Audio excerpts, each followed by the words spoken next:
મોતીપુરા વિસ્તારમાં મગફળી ભરેલ ટ્રકમાં આગ લાગવાની ઘટના સામે આવી છે, જેમાં મગફળીનું મોટા પાયે નુકસાન થયું છે।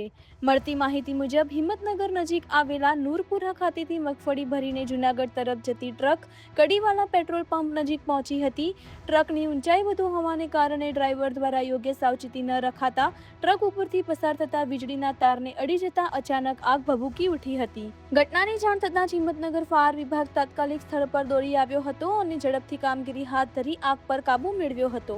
આ દરમિયાન ટ્રકમાં ભરેલ મગફળીનો મોટા પ્રમાણમાં નાશ થયો હોવાનું જાણવા મળ્યું છે।